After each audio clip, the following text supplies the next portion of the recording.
Todos nós temos razões únicas para amar um filme. É isso que torna o cinema tão mágico. É pessoal, você pode amar a essência do filme ou pode amar os detalhes. E se tem algo que sempre está atrelado a grandes franquias de animações, são sagas que começam contando a sua essência e que depois se tornam apenas detalhes. Um exemplo disso é Meu Malvado Favorito, em que o seu primeiro filme abordava questões como paternidade, adoção e consertar um coração que havia sido destruído pelas maldades do mundo através do amor. Isso é a essência da saga. Os detalhes podemos dizer que são a comédia exagerada e os Minions. Porém, como já citei antes, as sagas começam com a sua essência e depois se tornam apenas detalhes. E para comprovar isso, é só fazer uma rápida comparação entre o primeiro e o último filme de algumas franquias como Era do Gelo, Meu Malvado Favorito, Hotel Transilvânia e O Bicho Vai Pegar. E é exatamente isso que faremos nesse vídeo. Por isso hoje, nesse maldito canal, a decadência das franquias de animações.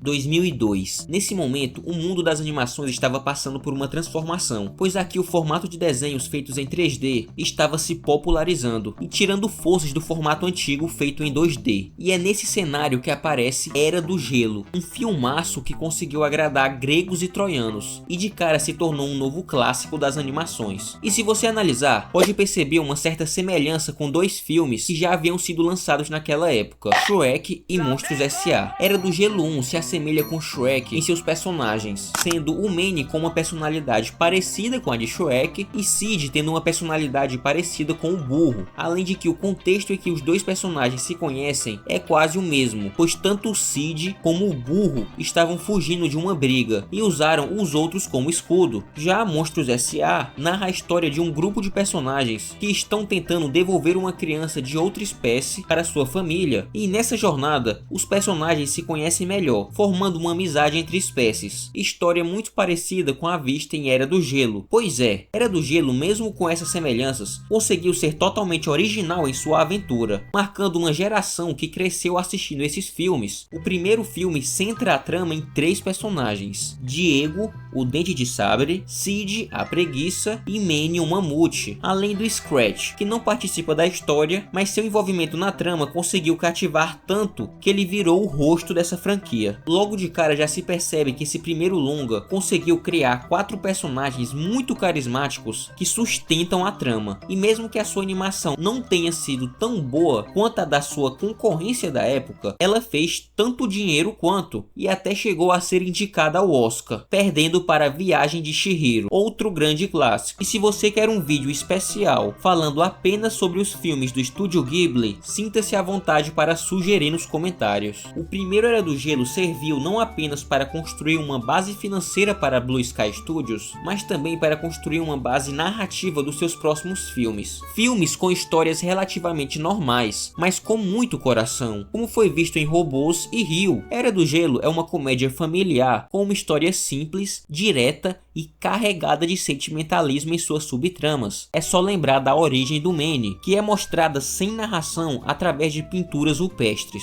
o que demonstra não só um capricho visual em mudar a animação para contar uma pequena história, mas um capricho narrativo em explicar por que o protagonista age daquela forma, porque ele estava sozinho e porque ele estava prestes a ir jogar no Vasco quando encontrou o Sid. Esse longa conseguiu colocar em seu enredo todos os momentos que compõem uma boa experiência cinematográfica: momentos engraçados, momentos reflexivos e momentos emocionantes. A história de Manny e Sid, 2 animais que foram abandonados pela sociedade e agora andam sem rumo em suas vidas, cruzam com a história de Diego, que muda sua forma de ver o mundo através da viagem que eles traçam. O Diego me lembra até o Vegeta, véi. Não o Vegeta de Juliette. O Vegeta do Dragon Ball mesmo, pois os dois têm um plot de começar sendo o vilão e acabar como um herói. E uma curiosidade é que tanto o Vegeta como o Diego eram pra morrer nas histórias originais, mas eles chamaram tanto a atenção do público que permaneceram vivos. Era do Gelo é a típica história de um grupo de personagens que possuem uma meta e na realização dessa meta descobrem um novo propósito para suas vidas. Esse tipo de história já foi contada várias vezes no cinema. Um exemplo é Como Treinar o Seu Dragão, em que o Soluço começa com a meta clara de querer matar um dragão, mas ao longo da sua jornada, ele descobre que na verdade nunca quis matar um dragão de verdade, e o seu propósito passa a ser unir o mundo dos dragões com o mundo dos humanos. E no final, ele realiza esse objetivo, mudando até mesmo a mentalidade do seu pai. E isso é ruim? É óbvio que não. Não tem problema um filme ter um final previsível, se a sua trama é bem desenvolvida. É assim que se define Era do Gelo 1, um filme com um bom desenvolvimento. Ele foi um sucesso absurdo de bilheteria, tendo custado 59 milhões e arrecadando a bagatela de 383 milhões de dólares. Isso em 2002, e sem contar as vendas de DVDs e as exibições na televisão. E com todo esse sucesso, era só questão de tempo até chegar à sua sequência, Era do Gelo 2, que nós vamos analisar agora. A história do trio original continua e a grande novidade desse longa é adicionar 3 personagens novos, sendo a Ellie, um interesse romântico para o nosso protagonista, e os seus 2 irmãos, que até que são engraçados, mas no fim não são personagens tão interessantes porque eles passam boa parte do filme só enchendo o saco dos nossos protagonistas, e a personalidade dos dois é praticamente a mesma, nem valendo a pena decorar os seus nomes. O gelo está derretendo graças ao aquecimento global, e agora cabe aos personagens conseguir fugir dessa inundação. Além disso, outro ponto que move a trama é o Manny acreditar que é o último mamute vivo, até que, como mencionado antes, aparece a Ellie, uma mamute fêmea. O grande problema é que ela pensa ser um gambá.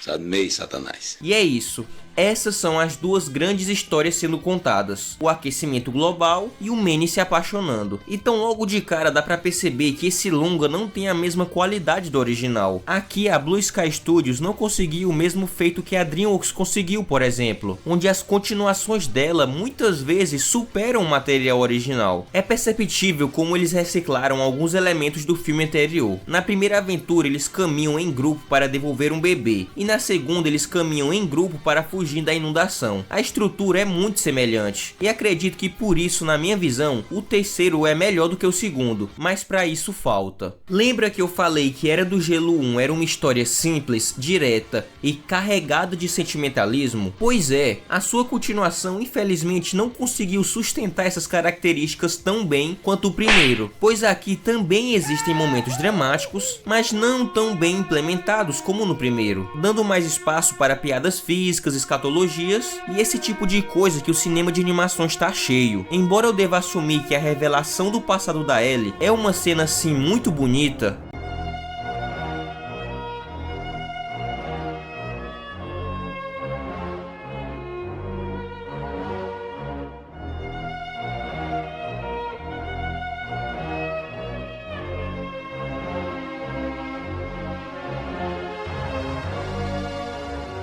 pois aqui temos uma união de fatores que tornam esse momento especial. Seu cenário, sua trilha sonora e a própria animação da Ellie criança encontrando os gambás é muito bem feita. A questão é que esse momento aparece do nada. Convenientemente eles encontram uma árvore que representava o passado da Ellie, mas qual a chance de no meio de uma inundação você encontrar a mesma árvore que você viu na infância? Narrativamente falando, isso não faz o menor sentido. A melhor cena do filme não teve tanto impacto quanto deveria, embora teve sim, porque ela foi mal escrita pelo roteiro, diferente da revelação do passado do Manny no primeiro filme, onde toda a situação é muito mais natural. Mas não me entenda errado, Era do Gelo 2 não é um filme ruim, e tá muito longe de ser. No final do vídeo vou dar uma nota para cada filme que aparece nessa lista, e já adianto que Era do Gelo 2 é um dos melhores. E agora vem os argumentos de defesa desse filme: a sua comédia, com várias cenas hilárias e inesquecíveis. Eu tenho certeza que você vai lembrar de todas as cenas faladas agora. Eu consigo voar! O Número dos Abutres, onde eles cantam aquela música Um Rango Legal. Rango legal é o que procuramos. 3 vezes ao dia é o que precisamos. E é claro, o momento que o Cid é sequestrado por uma seita que considera ele o deus do fogo. São cenas descartáveis sim para a narrativa que está sendo contada, mas dane-se porque elas são perfeitas. Waka, waka, waka, waka. Então, recapitulando, o primeiro filme é perfeito, o segundo não é perfeito, mas é muito bom, com o seu grande problema sendo a repetição da narrativa e a diminuição de momentos dramáticos em prol da comédia. E é nesse contexto que chega Era do Gelo 3, um filme que pra mim é muito nostálgico, pois eu lembro de todo o hype da época que envolveu esse projeto, então talvez por isso minha opinião sobre ele seja um pouco suspeita, mas vamos lá. Era do Gelo 3 coloca um peso negativo sobre toda essa franquia devido ao problema que veio com ele e que se perdurou por toda a saga: o excesso de personagens. Algo que pode ser legal por deixar a história mais dinâmica, mas que perde muito em narrativa, pois quanto mais personagens no filme tiver, menos tempo de desenvolvimento cada um deles vai ter, por causa da duração menor que é um longa-metragem. Não é como se fosse um anime com 1000 episódios para conseguir desenvolver todo mundo. Não, um filme de animação possui em média 90 minutos, e Era do Gelo 3 possui 11 personagens, com os novos sendo o Buck, os filhotes de dinossauro, a mamãe dinossauro e o arqui-inimigo do Buck. Porém, entretanto, todavia, Era do Gelo 3 ainda é um ótimo filme, mesmo com esse excesso, pois os filhotes, a mamãe dinossauro e o inimigo do Buck são secundários. Ah, e também tem a namorada do Scratch, que também é uma personagem secundária, vai. E sendo então um único novo personagem principal, o Buck, que foi uma ótima adição. Ele é um personagem engraçado que ao mesmo tempo é todo fodão, tá ligado? Ele funciona tanto em cenas de comédia como nas de ação também. E aquela cena onde é mostrado a luta entre ele e o seu arquirrival é cinema total. A qualidade da animação que a Blue Sky colocou nesse momento fez dele o mais épico de toda a saga. A história desse filme também é algo que gosto muito, pois ele conseguiu superar aquele problema do segundo, onde ele reciclava as tramas do primeiro. Agora é a primeira vez que eles não estão fugindo. No primeiro eles estavam fugindo da Era do Gelo e no segundo das inundações, mas nesse, ao invés de fugir dos dinossauros, eles vão ao encontro deles, o que é um conceito novo para essa saga e que funcionou muito bem, por dinossauros, além de serem muito carismáticos, apresentam uma grande ameaça física para os protagonistas superarem. A trama aqui se divide em alguns pontos. O Manny está esperando o bebê da Ellie, o Diego está ficando velho e com dificuldades em caçar, e isso deixa a autoestima dele tão abalada que ele sente que não pertence mais ao bando. O que eu gostei muito, pois ver o Diego numa situação meio que de fim de carreira, entre aspas, foi interessante para quem cresceu com esse personagem, já que agora ele tá ficando mais velho e dando ao filme um aspecto meio de conclusão da saga, entende? E se de fato ela tivesse acabado aqui, teria sido perfeito. O Cid se sente meio solitário depois que o Manny formou uma família e acaba encontrando 3 ovos. Aí ele pensa: ah, vou criar minha família também. E logo ele é sequestrado, movendo a trama para ser um grande resgate do Cid. Outra novidade foi dar uma história pro Scratch, pois agora ele tem um interesse romântico. E eu admito que gostei também, pois a participação dele deixou de ser apenas piadas físicas e passou a ter um propósito a mais. Enfim, Era do Gelo 3 não apresenta o mesmo primor narrativo que foi o primeiro, mas ainda assim consegue sustentar muito bem a história devido a cenas muito boas, subtramas interessantes, personagens legais e uma comédia hilária. Era do Gelo 3 é o que eu considero o filme mais engraçado dessa saga. E sim, ele tem alguns problemas como eu já relatei antes, mas as suas qualidades são tão significativas que conseguem superar todos esses problemas. E na minha concepção consegue superar até mesmo o segundo filme. Foi em 2012 que essa franquia começou a demonstrar sinais de declínio. E embora Era do Gelo 4 esteja longe de ser um filme ruim, é nesse ponto que os problemas da saga se tornam mais evidentes, resultando em uma queda significativa na qualidade de sua narrativa: o excesso de personagens. Pois aqui chegam simplesmente mais de 10 personagens de uma só vez. A avó do Cid, a filha do Manny, o amigo da filha do Manny, o interesse amoroso da filha do Manny e os seus amigos, a namorada do Diego. Uau! E mais um esquadrão pirata inteiro.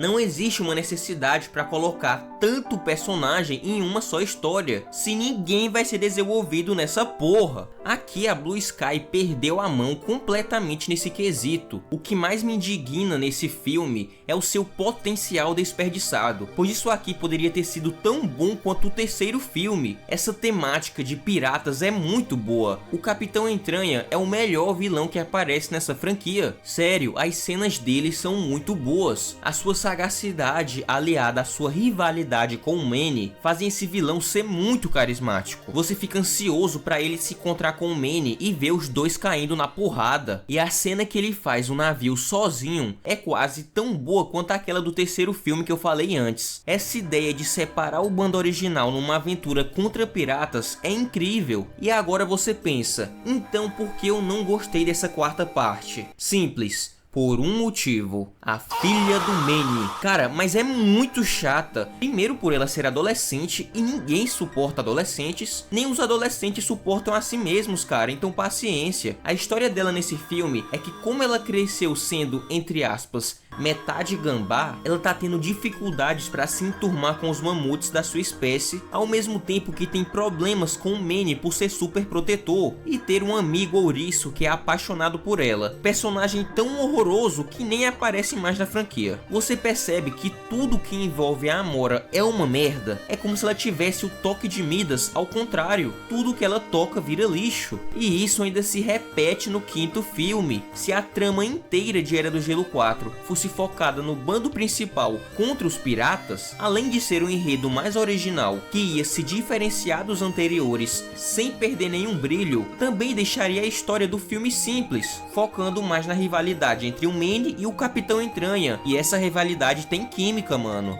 Rivalidade com química, que é isso, Breaking Bad? Dois ótimos personagens. Todos os momentos que o filme foca nessa trama da pirataria são legais, mas dividir o palco com a Amora fazendo besteira faz o filme perder muita qualidade. Embora mesmo com esses problemas, Era do Gelo 4 consegue ser um bom filme. A maior decepção de verdade foi quando chegou o Big Bang. Não a explosão, o filme, porra. A quinta entrega dessa saga, que esse sim é péssimo, não tem uma qualidade sequer. Nesse filme eles adicionam mais personagens, como a Llama egoísta e uma namorada pro Cid. E aqui Era do Gelo se tornou o novo Vai Dar Namoro. Porra, o Manny tem uma namorada, o Diego também, o Scratch e agora até o Cid, cara. Eu que tive que assistir toda essa merda não ganho uma namorada, mas o Cid ganha? Ah, sacanagem, meu irmão. Brincadeiras à parte, o Bucky retorna nesse quinto filme junto de 3 dicionários, quer dizer, 3 dinossauros, que são os novos vilões. Inclusive, um deles é dublado pelo meu conterrâneo, o Whindersson Nunes. Ô lugarzinho gelado do cão, ficar aqui encolhidinho nas minhas penas. Uma vida honesta, roubando. Meu post, você não acha? E mano, fico feliz demais pelo Whindersson ter conseguido esse trabalho, mas ele não é dublador e consequentemente a dublagem dele não ficou boa. O personagem que ele representa já é por si só muito ruim. Toda a história que envolve ele é péssima. A rivalidade deles com o Bucky é muito mal implementada. Eles nunca oferecem uma real ameaça para o grupo e o desenvolvimento que eles têm simplesmente não existe, fazendo a conclusão do arco deles ser a pior coisa de toda essa franquia. Há coisas bem mais importantes que o seu orgulho agora. Se você gosta da gente, não deveria matar ele. Você deveria ajudar ele. Ali isso a uma péssima dublagem feita pelo Whindersson Nunes e resulta em Era do Gelo 5, o pior filme dessa saga. Quer dizer, era o pior filme da saga, porque a Disney, mostrando todo o seu mau caratismo, fez o absurdo de comprar a Blue Sky apenas para fechá-la depois, numa intenção de acabar com a concorrência na marra. A Disney é uma empresa nojenta, pois além de fechar o estúdio, eles ainda lançaram um novo filme que sujou o legado da franquia e que eu me nego a analisar. Indico que vocês nunca assistam a essa carroça. Isso aqui não vale nem a sua atenção. Então, pro vídeo não ficar demasiado gigantesco, vamos logo para a próxima franquia. Rapaziada, tô vindo aqui rapidão só pra pedir pra você deixar um like, se inscrever no canal e deixar um comentário para ajudar com o engajamento do vídeo. Como eu já fiz uma análise detalhada de toda essa franquia, inclusive te deixo o link aí no card, para esse vídeo vou pautar toda a minha indignação com o declínio dos filmes somente pela ótica da quarta entrega. Dito isso, vamos lá. Acredito que a essa altura do campeonato, a saga Meu Malvado Favorito / Minions se tornou uma espécie de fast food do cinema. Digo isso por causa dos seus roteiros, que parecem que estão inacabados e não possuem o objetivo de contar uma história, com o seu único intuito ser entreter crianças por 90 minutos, tá ligado? Como se fosse um celular para elas usarem. Seus filmes possuem tantas subtramas que mais parece que você está scrollando a tela do TikTok, assistindo a vários curtas e não ao longa-metragem. No começo do vídeo eu falei sobre sagas que começam com a sua essência para depois se tornarem apenas detalhes. Meu Malvado Favorito 1 e 2 carregam toda a essência, enquanto Minions 1 e 2 e Meu Malvado Favorito 3 são apenas detalhes. Mas nesse quarto filme a coisa ficou tão escrachada que não tem essência e nem detalhes. Esse filme não tem nada, ele simplesmente não existe. Não tem nenhuma linha que cruze as histórias sendo contadas, são apenas sketches que não chegam a lugar nenhum. É realmente como se fosse um filme tirado do TikTok. O que aquela trama dos Super Minions acrescenta na história? Nada. E o mesmo vale para a história das meninas aprendendo karatê e da Lucy como cabeleireira. Elas não acrescentam nada à trama principal do filme, são apenas encheções de linguiça para o filme ter uma duração de 90 minutos. O roteiro é equivalente a um filme lançado direto pra TV, tá ligado? O vilão do longa fica só passeando de um lado pro outro o filme todo, parece até uma barata tonta, literalmente. E a principal história que tá sendo contada, que é a do Gru com seu filho, não é interessante, pois não tem desenvolvimento nela, e pra variar, ainda enchem um filme com personagens desnecessários. Aquela Pop poderia ter sido facilmente substituída pela Edith, e assim o filme desenvolveria a relação dela com o Gru, que nunca foi explorada antes. Mas não, né? É impossível a Illumination querer criar uma boa narrativa. E todas essas reclamações que eu tenho com o quarto filme, eu também tenho com o terceiro e com Minions 1 e 2. Para mim, tudo isso aí é porcaria, e como não vale a pena ficar repetindo as mesmas críticas para cada filme novo, vou encerrar a análise dessa saga por aqui. Lembrando que eu já fiz um vídeo completo sobre a decadência dela. Depois vai assistir, por favor, mano. Vai me ajudar muito.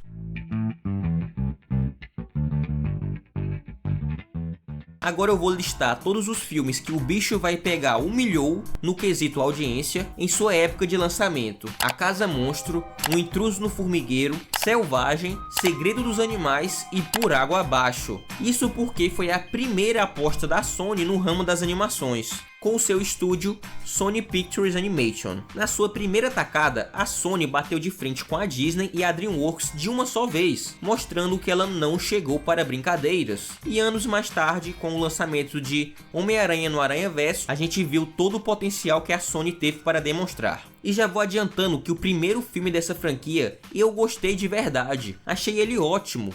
Porém, todas as suas sequências são ridículas. Essa franquia se meteu num buraco tão fundo que acabou virando um desenho do Discovery Kids. Pô, mano, que humilhação. A história do primeiro filme gira em torno de um urso pardo e a sua humana, onde vivem uma vida feliz, até que ele se depara com Elliot, um servo idiota, egoísta, pior personagem dessa franquia. Seus caminhos se cruzam e os dois vão parar na floresta, onde são caçados pelo próprio Trevor Phillips do GTA V, que é um ótimo vilão, pois ele não caça para se alimentar nem nada do tipo, ele caça por prazer. É um verdadeiro lunático disposto a erradicar com os animais, pois acredita que eles querem dominar o mundo. Eu não tô te falando, mano, esse cara é maluco igual ao Trevor. E ele representa uma grande ameaça aos personagens, porque sempre está armado, pronto pra meter bala no primeiro que aparecer. Então você sente um certo medo quando ele tá em cena, porque o cara é muito violento. Enfim, no final do filme, o Bug deixa seu egoísmo de lado e aprende o verdadeiro valor da amizade e como a união pode fazer a força. É então que ele se junta aos animais da floresta numa batalha muito boa contra os caçadores, com direito a uma referência a Napoleão Bonaparte. E rapaziada, tem um momento onde ficam só o Bug e o Trevor que me lembrou bastante uma cena de Gato de Botas 2. Vou deixar a comparação aí na tela. E essa não é a única cena marcante desse filme. Também dá pra citar o momento que o forte se rompe e a floresta é inundada. Uma cena que, além de muito bem animada e frenética, consegue reunir quase todos os personagens do filme, inclusive o vilão, que quase manda todo mundo jogar no Vasco com a sua arma. Cena épica que merece ser lembrada. Outro momento marcante acontece quando o Bug encontra uma cabana na floresta. E adivinha de quem era essa casa? Do Trevor. E quando ele chega e vê a bagunça que o Bug fez, a animação vira praticamente um filme de terror, com o caçador se aproximando do Bug como se fosse um assassino slasher, tá ligado? E o final, que marca a despedida do Bug com a sua dona, é muito emocionante. E devido a todos esses motivos, O Bicho Vai Pegar 1 marcou o ano de 2006 e teve um sucesso merecido em bilheterias, arrecadando em torno de 200 milhões de dólares. Ele não é perfeito. O Elliot, por exemplo, é um personagem muito ruim, que se inspira no estereótipo de personagens idiotas, como o Sid e o Burro, mas sem chegar nem perto do carisma desses dois. E a trama desse filme também não é a mais original do mundo, pois essa dupla de um personagem ranzinza e um personagem irritante já aconteceu em diversos longas, como Shrek e Era do Gelo. E essa história de um animal criado por humanos, tendo que se adaptar na selva, já foi vista em Madagascar, mas isso são apenas observações que não prejudicam as qualidades desse filme. O fato dos animais se enquadrarem em grupos de suas espécies e terem uma relação não tão amigável entre esses grupos me lembrou até um pouco o Robô Selvagem, que é uma obra-prima da DreamWorks. E também utiliza isso de separar as espécies em grupos como se fosse uma grande cidade, tá ligado? Enfim, eu realmente gostei bastante de O Bicho Vai Pegar 1. E é com tristeza que digo a vocês que a decadência dessa saga começou logo no seu segundo filme, que de início já se percebe uma queda drástica em sua animação. Isso porque esse segundo não foi para os cinemas, sendo lançado direto em home video. E isso dá pra perceber tanto na sua animação como no seu roteiro, que é infinitamente inferior ao do primeiro. O Bug, por exemplo, aqui se torna um coadjuvante. A sua dona não é nem sequer mencionada em nenhum momento. Tipo, ela era meio que a mãe dele, e agora o personagem parece que nem lembra mais dela. Aqui a trama se divide, e quem se torna um dos principais agora é o Salsicha, que aqui encontra um grupo de animais de estimação que odeia os animais selvagens. Uma premissa que poderia ser sim muito boa, caso tivesse um bom roteiro conduzindo, coisa que não acontece. E como se essa história dos animais domésticos não fosse ridículo o suficiente, aqui vemos o Elliot mais uma vez sendo um completo babaca, pois no meio do seu casamento ele decide abandonar a sua noiva porque acha que casamento é uma prisão. Do nada o cara manda essa. Ele passou o primeiro filme inteiro tentando conquistar a Gisele e quando finalmente ele consegue casar com ela, ele decide que vai comprar cigarro. Eu realmente não entendo como os roteiristas querem que o público simpatize com um personagem tão idiota. O cara é tóxico com todos à sua volta. Ele é tóxico com seu amigo no primeiro filme, com a sua mulher no segundo e com seus filhos no terceiro. E o pior é que esse maldito ainda aparece naquele jogo lendário de tá dando onda pro PS2. Quem lembra? No primeiro filme, o vilão era um caçador que dava medo cada vez que aparecia em tela. E no segundo é um poodle mimado. Olha a queda de qualidade de apenas um filme para o outro. Os novos personagens não têm nenhuma função na trama, a não ser fazer cenas de humor, que nem são tão boas assim. Aqui ficou claro que eles não tentaram ser igual ao primeiro no quesito funcionar tanto para crianças como para adultos, dando um foco quase que exclusivo para o público infantil, com menos trabalho em roteiro e mais trabalho em animar vários animais em tela ao mesmo tempo, para ser divertido, entre aspas, para os mais jovens. O resultado desse segundo filme foi uma bomba, e qualquer maluco pensaria que o melhor a se fazer agora era abandonar logo essa franquia. Mas a Sony, gananciosa como sempre, quis continuar a lançar filmes para DVD, e é em 2011 que é lançado O Bicho Vai Pegar 3, e que consegue ser ainda pior que o segundo. Esse filme é um lixo, sério, não tem outra palavra para descrever. É tão ruim que chega a ser doloroso, tá ligado? Mas vamos por partes. O filme começa com o Bug dando uma de Manny e ficando triste por ele ser o único urso da floresta. E pra falar a verdade, até dava pra fazer um bom filme com essa premissa. Mas assim como o segundo, tudo aqui é tratado da maneira mais superficial possível. Os personagens parecem apenas caricaturas de suas versões passadas. Eles não carregam mais nenhuma essência, se tornaram apenas detalhes do que já foram um dia. O Bug agora se sente sozinho porque o Elliot se tornou o papai de 3 filhos. E aqui toda a história é um grande desperdício, pois agora seria um ótimo momento para dar uma redenção ao Elliot, podendo fazer um arco dele aprendendo a ser um bom pai. Mas não, aqui vemos apenas piadas absurdas em cima de piadas absurdas, e que não são engraçadas, com o Elliot se tornando o personagem pior a cada filme. Eu achei que isso era impossível, cara. O Bug acaba encontrando um circo no meio da floresta, que estava fazendo uma apresentação com ursos. E é a grande oportunidade dele conhecer mais da sua espécie. Ele conhece um urso idêntico a ele, mas com cabelo espetado, e decide inverter os papéis, para o Bug ir para o circo e o outro urso ir para a floresta. O Bug, que não é bobo nem nada, aproveita a chance para dar em cima da ursa que morava no circo. E como se a trama já não fosse desinteressante o suficiente, agora o filme passa a ter romance. Um romance bem mal desenvolvido, diga-se de passagem. E assim, não quero entrar muito em detalhes, mas o roteiro desse filme é uma piada. Aqui as atitudes dos personagens não fazem o menor sentido. O urso que troca de lugar com o Bug, por exemplo, é o grande vilão da história, porque ele é um babaca completo que mente pra todo mundo. Ele chega na floresta e começa a escravizar os animais, bancando o ditador, sabe? E aí no final, do nada, ele se arrepende de tudo e volta pro circo, porque sentiu saudades do seu amigo de lá, que é uma lhama. Não houve um desenvolvimento para ele tomar essa atitude, e isso ocorre em todas as tramas que o filme conta. As coisas que os personagens fazem não tem sentido. Acredito que esse lixo consegue ser até pior que Meu Malvado Favorito 4.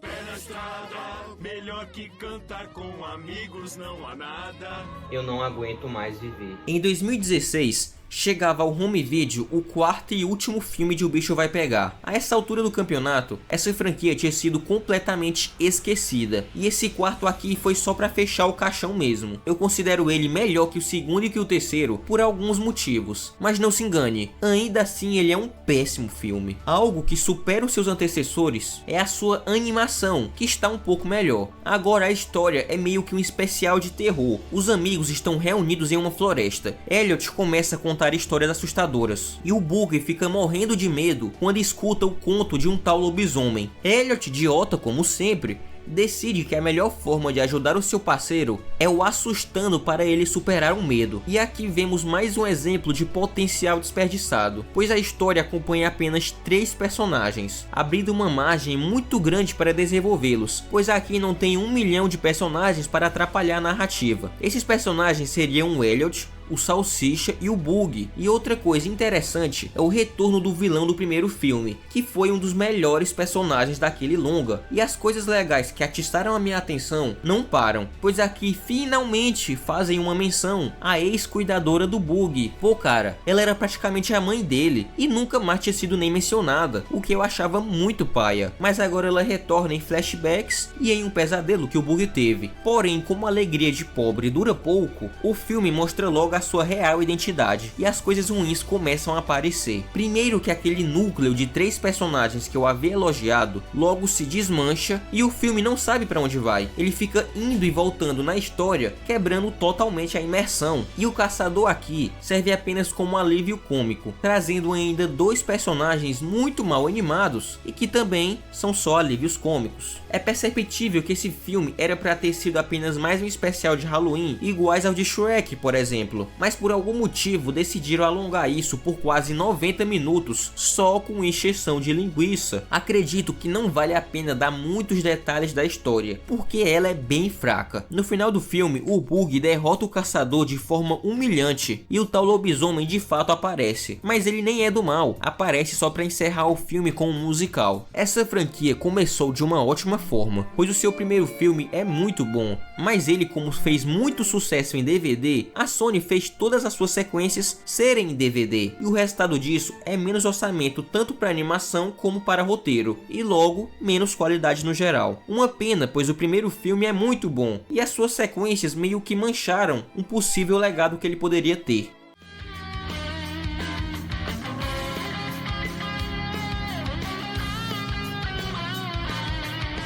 O primeiro Hotel Transilvânia chegou em 2012 e eu adoro esse filme. Adoro como ele explora a relação pai e filha de uma maneira muito carismática. E tão carismático quanto é a maneira que o filme desenvolve a relação entre o Drácula e o Johnny, ou melhor, entre os monstros e os humanos. O filme passa uma mensagem sobre aprender a aceitar as diferenças e abraçar a igualdade. Aqui, Drácula, interpretado muito bem pelo Adam Sandler, cria um hotel para que os monstros possam descansar em paz. Não morrer, só dormir mesmo, tá ligado? Um humano chega, se apaixona pela filha dele, vai embora, volta e no final todo mundo se dá bem. Pode até parecer que é uma história clichê, e é, mas como eu já falei antes, não tem problema um filme ter uma história simples, contando que ela seja bem desenvolvida. Não importa se é um arroz com feijão, sabe? Contanto que o arroz e o feijão sejam bem feitos. E Hotel Transilvânia, apesar de várias piadas muito bestas, consegue em si contar e desenvolver uma ótima narrativa. E tem uma parte desse filme que me lembrou até Kung Fu Panda, com aquele paradoxo do vidente, tá ligado? Pois o Drácula, na tentativa de afastar sua filha dos humanos, acaba atraindo um humano no mesmo momento, lembrando a passagem de Uguay. Às vezes encontramos nosso destino pelo caminho que tomamos para evitá-lo. E o destino do Drácula era unir a humanidade com os monstros, que veio a acontecer totalmente por causa da sua vontade de separar sua filha dos humanos. Outro tópico muito marcante dessa história é o flashback sobre o nascimento da Mavis, que explica a causa do ódio do Drácula para com a humanidade, pois foram as pessoas que mataram sua esposa, enquanto ele tentava a paz. Uma cena muito triste e que convence o público sobre o porquê do Drácula ser tão superprotetor. Dá pra perceber que esse filme carrega uma grande essência e que mesmo cheio de piadas questionáveis, consegue sustentar uma ótima narrativa por causa do ótimo desenvolvimento que os personagens têm. A Sony, como sempre gananciosa, percebeu que essa nova franquia poderia render muita grana, e rendeu, com cada filme novo fazendo mais dinheiro que o anterior. E pra ser sincero, acredito que nenhum filme dessa saga seja péssimo, como aconteceu em O Bicho Vai Pegar 2 e 3 e Meu Malvado Favorito 3 e 4, pois sempre eles pelo menos tentam colocar alguma mínima essência que a saga já teve um dia. O quarto filme, por exemplo, em sua abertura, mostra o Drácula cantando a música Just the Two of Us. E sim, eu sei que ele é o pior filme da franquia, mas cenas como essa Você e eu. ressaltam alguns pontos da essência que a saga construiu, e para mim, ajudam a dar um pouco mais de carisma pro filme, diferente de outros dessa lista, que não tem sequer nenhum ponto positivo em toda sua construção. Isso não significa que ele seja um bom filme, pois tem várias coisas chatas nele, como do nada o Drácula ficar com raiva do Johnny, sendo que a relação deles tinha sido tão bem construída no primeiro filme, que mais parece um grande furo de roteiro. E de novo, várias e várias piadas escatológicas e uma dança no final, por que não? O segundo e o terceiro filme também possuem pontos positivos, que ajudam a dar um significado a eles. O 2, por exemplo, se aprofunda na relação do Drácula como avô, e eu acho bem interessante o desenvolvimento da relação dele com o seu neto. E gosto também da aparição do pai dele, como um vampiro mais conservador. Achei o personagem interessante e deixou o clímax do filme mais empolgante. O terceiro já é bem pior, pois o Drácula se apaixona, algo que eu não gostei, pois ele sempre tinha demonstrado muito respeito para com a sua ex-esposa. E aqui acho que a franquia tomou rumos que não deveria, mas de qualquer forma, até que a relação dessa nova personagem com o Drácula é legal. Ela é neta do Van Helsing, sim, aquele mesmo, e começa tentando matar o Drácula, mas acaba percebendo que ela tinha sido manipulada pelo seu avô o tempo todo, e vê que o Drácula na verdade é muito gente boa. Então, em resumo, essa franquia sim piorou bastante desde o seu primeiro, mas ela nunca chegou a ter um filme péssimo. Agora vou dar uma nota para cada filme e montar um ranking sobre qual é a melhor saga. Aproveite para deixar suas notas e os seus rankings aí nos comentários, que eu vou estar lendo todos. Era do Gelo 1 é um filme perfeito, nota 10. Era do Gelo 2 é um filme muito bom, nota 8,5. Era do Gelo 3 é um ótimo filme, nota 9. Era do Gelo 4 é um filme legal, nota 7. Era do Gelo 5 é uma bomba, nota 4. E Era do Gelo 6 é uma atrocidade que não merece nem ter uma nota, mas nota 1. Meu Malvado Favorito 1 é um filme perfeito, nota 10. O 2 é um filme muito bom, nota 8,5. O 3 é um lixo, nota 4. E o 4 é uma aberração, nota 3. E como eu sei que vou levar muito hate aí nos comentários por causa dessas notas, nem vou dar minha opinião sobre Minions 1 e 2. São lixos também. O Bicho Vai Pegar 1 é muito bom, nota 8,5. O segundo é muito ruim, nota 3,5. O terceiro é pior ainda, nota 3. E uma curiosidade é que o Bicho Vai Pegar 1 copiou Madagascar 1 e Madagascar 3 copiou o Bicho Vai Pegar 3, pois os dois se passam em um circo e o Bicho Vai Pegar 3 saiu 1 ano e meio antes de Madagascar 3. Eu vi isso aí, em DreamWorks. Porém, Madagascar 3 é 1000 vezes melhor do que o Bicho Vai Pegar 3, né? Convenhamos. O Bicho Vai Pegar 4 é um pouco melhor que os antecessores, mas ainda é podre, nota 4. Hotel Transilvânia 1 é um ótimo filme, nota 9. O 2 é um filme legal, nota 7,5. O 3 é um filme medíocre, nota 6. E o 4 é o pior de todos, nota 5. E esse é o ranking das sagas. Em primeiro lugar está Era do Gelo, como a melhor franquia dessa lista, pois o seu primeiro filme é um clássico das animações que marcou toda uma geração. Na minha infância era uma das franquias que eu mais gostava e com certeza merece o seu primeiro lugar na lista, pois tem ótimos personagens, um humor muito engraçado e vários momentos fascinantes. Em segundo lugar fica Hotel Transilvânia. É um pouco complicado para mim colocar Hotel Transilvânia na frente de Meu Malvado Favorito, pois Meu Malvado Favorito 1 é um filme nota 10 e Hotel Transilvânia não possui nenhum filme nota 10.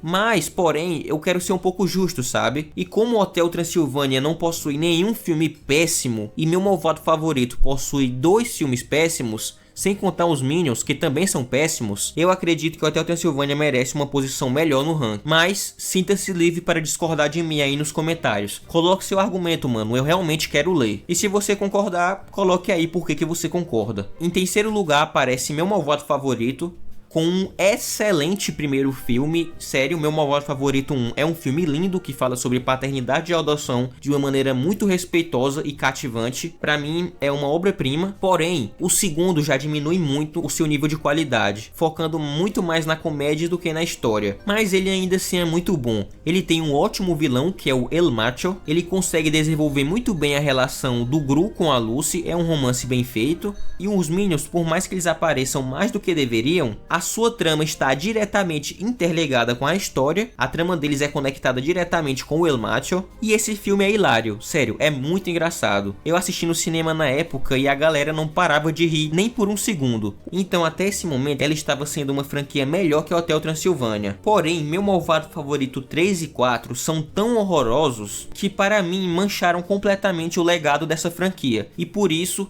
fica uma posição abaixo de Hotel Transilvânia. E ressaltando por que Meu Malvado Favorito 3 e 4 eu considero tão ruins, é só lembrar de algumas coisas. Por exemplo, no terceiro filme, os Minions têm uma trama que não tem nenhum tipo de conexão com a história e que praticamente não é uma história sendo contada. Ali na prisão são basicamente vários curtas juntos, o que prejudica muito a narrativa. O filme perde muito tempo mostrando algo que não tem relevância. O irmão do Gru também é um personagem muito ruim, ele mais parece um Minion fantasiado de humano. A Lucy é completamente descartada, subtramas demais e desnecessárias, como a Agnes e a Edith indo atrás do unicórnio, algo que não acrescenta em nada e que não é interessante, e a Lucy e a Margot interagindo com aquele menino do queijo. Cara, essas subtramas, além de não contribuírem em nada para a narrativa, simplesmente não tem graça, elas não são legais. É como se esse filme fosse vários episódios de uma série de televisão juntos, entendeu? Porque as histórias praticamente não se relacionam. E em último lugar da lista vem O Bicho Vai Pegar, que possui apenas um filme bom, que nem chega a ser ótimo, mas é muito bom sim, só que todas as suas sequências foram logo jogadas para DVD, fazendo com que fosse uma pior do que a outra. A Sony realmente não soube organizar essa franquia e fez ela se prejudicar totalmente a partir do segundo filme. É realmente uma tristeza. E agora é a sua vez de deixar o seu ranking e as suas notas aí nos comentários. Eu realmente quero muito saber a opinião de vocês sobre o assunto. Por favor, rapaziada, deixe sua opinião aí sobre Era do Gelo, sobre Meu Malvado Favorito, por que você gosta, por que você não gosta. Eu realmente quero ler a opinião de vocês, tá ligado? E é isso, mais um vídeo vai chegando ao final. Deixe o seu like, por favor, vai me ajudar muito, e não se esqueça de se inscrever no canal e de me seguir lá no Instagram, para você ficar por dentro dos bastidores do canal. Fique com Deus, que é a base de tudo, e tchau!